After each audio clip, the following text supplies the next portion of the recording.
Another congrats guys sa post ni Kim Cho kanina lang. Itutour natin ang Asia na merong dasal and love. Grabe si Kim Cho nominado again.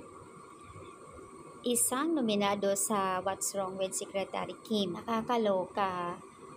From Taiwan to South Korea to Singapore and now sa Jakarta. Sige, ayon nga kay Kim, itutour natin ang Asia. Well, congratulations Kim Cho. Grabe, ikaw na talaga. Sabi nga nila, pagka mabuting tao talaga, tinadhana. Sabi nga 'di ba? Sabi nga ni Pau, manalo man o hindi, malaking achievement na 'yon para sa atin, yung pagiging nominado.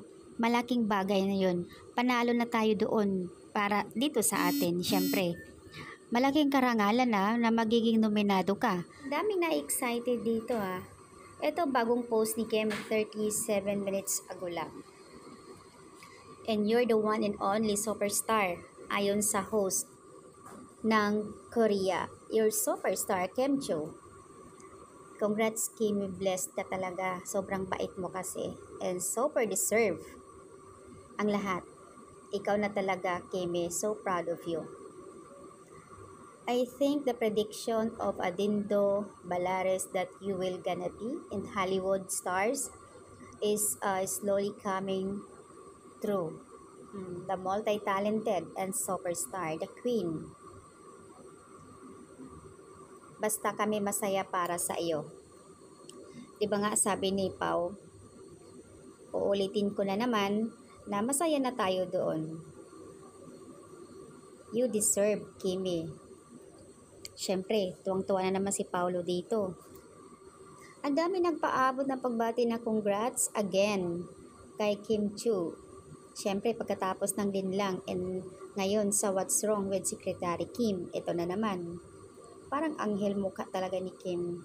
Super blessed lang talaga ang Kim Pao. Kumakailan lang din na 2 days ago, nagwagi si Pao sa 26 years pasado award. 'Di ba? Tapos ngayon na naman si Kim nominado, silang dalawa sa pagiging nila dito, leading role, What's Wrong with Secretary Kim. Deserve nilang dalawa talaga, ang galing. Kaya, at syempre naman, nung umpisa hindi naniniwala si Kim kasi alam naman natin sa social media, pero ayon sa kanya, as I was composing my post, so the news online about #Asian TV Awards, grabe and confirm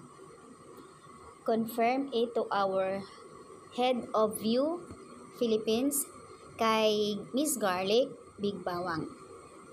And this is true. Hala, nakakaiyak naman ito. Hindi ko alam kung naiyak ako sa antok or nakaka-overwhelm na talaga sa mga nangyayari. Lord, grabe, thank you so much.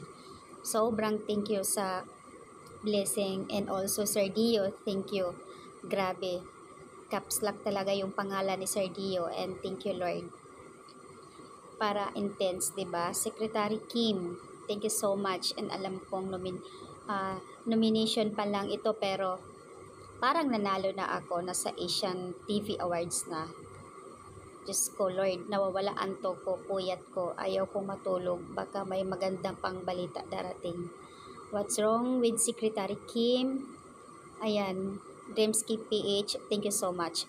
So, ayan, yung binitawan ni Kim, sobrang nakaka-amaze naman. Syempre, unang pinapasalamatan talaga ni Kim dito, si Sir Dio. Yun yung huling nila na sa What's Wrong with Secretary Kim, yung last na series nila na binigay ni Sir Dio para sa kanila.